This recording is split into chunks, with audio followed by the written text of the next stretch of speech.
Kwa jina la Baba na la Mwana na la Roho Mtakatifu. Amina. Amani iwe kwenu. Na iwe rohoni mwako. Tuombe. Ndugu zangu wapendwa, twamwomba sana Bwana yabariki maji haya mtakayonyunyiziwa.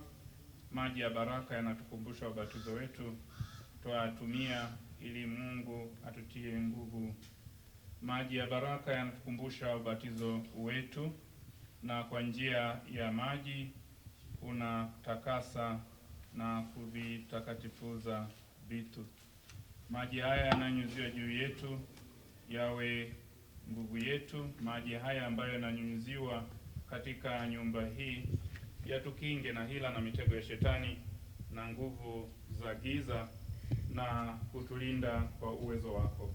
Tunaomba hayo kwa njia ya Kristo Bwana wetu. Amen.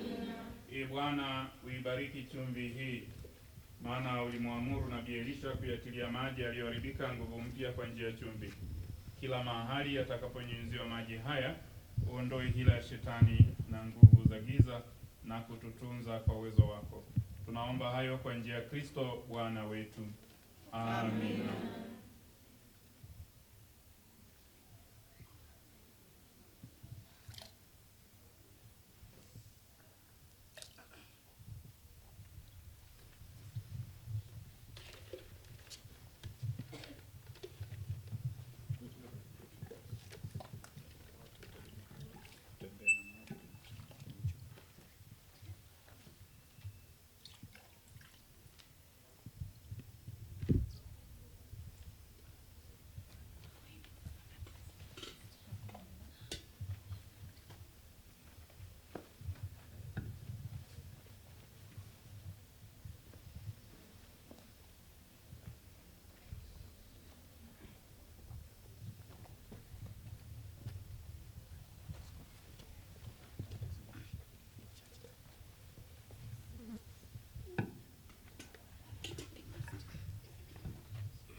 Sasa tuende kwenye sakrastia tukabadilishia mavazi sisi mapadre na tuanze misa.